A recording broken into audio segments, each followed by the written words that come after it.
A isenção da conta de luz para os mais pobres deve chegar ao Congresso em 15 dias. A proposta foi discutida em reunião hoje, sexta-feira, entre o ministro de Minas e Energia, Alexandre Silveira, e o presidente Lula. A expectativa é que o texto seja publicado como uma medida provisória. Isso significa que entraria em vigor de forma imediata. O texto, contudo, vem enfrentando resistências antes mesmo de se tornar oficial. Isso porque não apresenta uma compensação financeira. A medida estabelece desconto integral na conta de luz para consumidores que que usem até 80 kWh por mês e que atendam a alguns critérios socioeconômicos. Por exemplo, famílias inscritas no CAD único, no cadastro único, e que tenham renda mensal de até meio salário mínimo per capita. Pessoas com deficiência ou idosos que recebem o BPC, benefício de prestação continuada, também seriam incluídos, ou famílias indígenas e quilombolas também que façam parte do cadastro único. Todas essas informações foram apuradas pela Larissa Rodrigues, que já vem na tela, Vitor Irajá também junto. Mas, Lari, a gente trouxe aqui a introdução do assunto. O que você nos aprofunda sobre esta medida aí discutida entre o presidente e o ministro de Minas e Energia? Yuri, há mais ou menos 15 dias, o próprio ministro de Minas e Energia chamou a imprensa e divulgou alguns detalhes dessa chamada reforma do setor elétrico. Há muito tempo eles falam em reformar o setor elétrico, que principalmente aqui no Brasil é uma coisa que não andou muito, mas parece que agora eles querem tirar do papel. Só que desde que começou essa discussão, há algumas críticas vindas, em especial do Palácio do Planalto, que o ministro de Minas e Energia pegou para ele essa discussão sem discutir tanto com o Palácio do Planalto. Tanto que quando enviou o texto do Ministério de Minas e Energia ali para o Planalto, para a Casa Civil, ele já divulgou essa informação junto à imprensa, sendo que o Planalto, me disseram algumas fontes, queria fazer um evento maior ali, com o próprio presidente Lula. Enfim, já é um texto que nasceu com alguns problemas internos dentro do governo, sem dizer quando chegar ali no Congresso Nacional. Por outro lado, esse foi o primeiro encontro desde que se enviou o texto para a Casa Civil, acontecendo na agenda, de forma oficial, entre o ministro Alexandre e o próprio presidente Lula, o que demonstra que andou um passinho essa discussão. Por que essa reforma é tão importante? Depois Irajá, que entende mais de economia do que eu, pode explicar. Mas na parte política, o que eu posso trazer para vocês? Primeiro, quando o ministro de Minas e Energia quer criar um programa também social, interessa muito para o Palácio do Planalto. Se fala em 60 milhões de brasileiros que seriam beneficiados dessa isenção de pagamento de conta de luz. Hoje a gente já tem alguns descontos para essas famílias mais carentes, mas chega no máximo a 65% de desconto. Eles estão falando de zerar. Daquelas famílias que usam até 80 quilowatts ali por mês, não pagariam. E mesmo se ultrapassasse um pouquinho, teria isenção até 80. Então, se a família gasta 100 quilowatts por mês, chega a 80 gratuito e vai pagar só aqueles 20 que sobrar. Então, acaba sendo uma medida considerada muito popular. E isso tem apelo dentro do governo federal.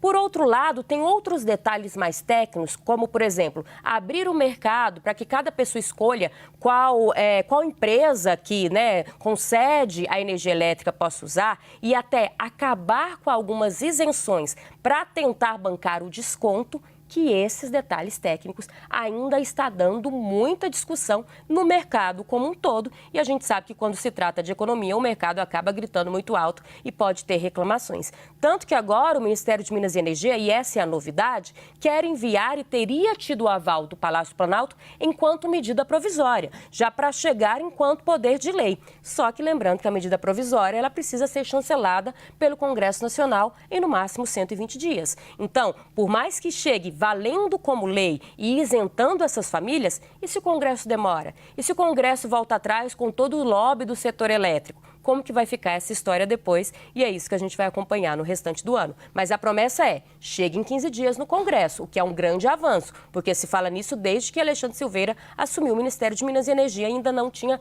uma data. Teria tido o aval do Palácio do Planalto para ir enquanto medida provisória. Mas eu acho que essa questão de ser medida provisória ainda vai dar muita discussão pensando num futuro de como essa história vai ficar depois do fim da medida provisória enquanto poder de lei, viu, Yuri?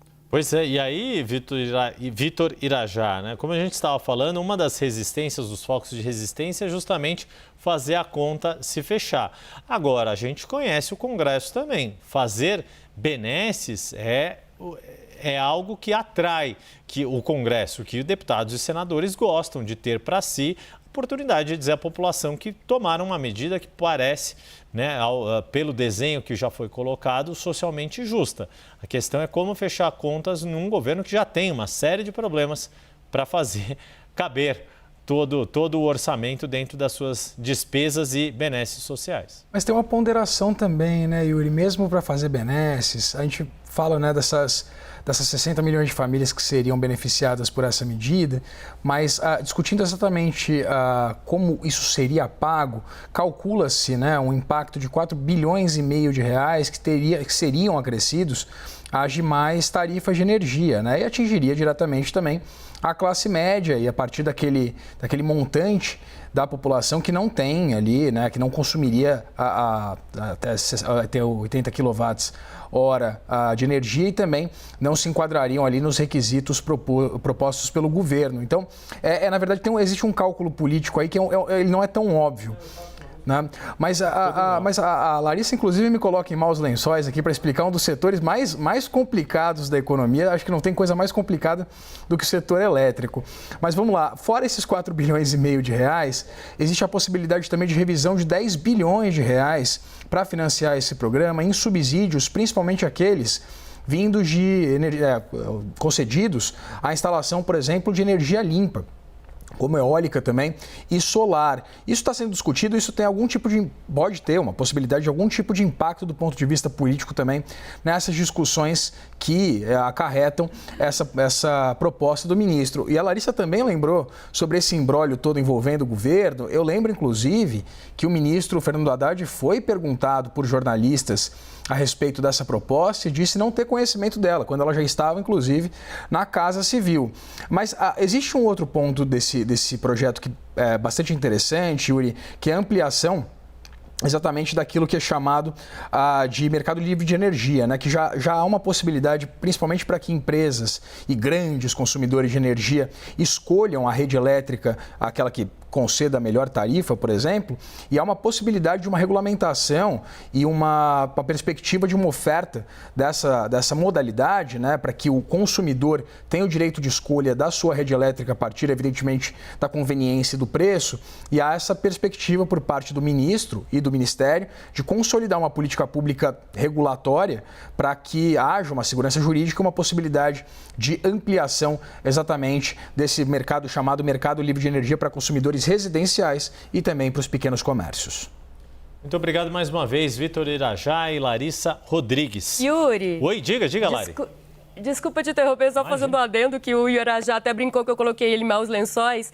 Eu fiquei muito tempo afastada, quando eu voltei, falei, nossa, preciso voltar a circular em Brasília, vou tomar alguns cafés e ir a alguns eventos, porque eu estou há quase um ano aí sem comparecer pessoalmente, até quando trabalhei durante a quimioterapia não saía, né, por conta da imunidade, então vou. Aí o primeiro café que eu fico sabendo é lá no Ministério de Minas e Energia. Oba, vou lá, tem muito tempo que eu não converso com o pessoal lá. Chego lá, era para o lançamento oficial dessa reformulação do setor elétrico. Eu falei, meu Deus, eu queria conversar com o pessoal, mas a primeira pauta que eu caio é a pauta mais difícil, porque realmente é um assunto complexo. Mas, no fim das contas, o que importa para quem está em casa é se, de fato, vai chegar ou não esse desconto prometido. Para o Palácio do Planalto é muito importante porque é um assunto que acaba pegando a população, né? E o Planalto tenta melhorar a sua visibilidade diante do eleitorado que está em queda. Mas para o ministro Fernando Haddad e para o setor econômico como um todo, quem é que vai bancar essa isenção? E a gente volta sempre nesse problema.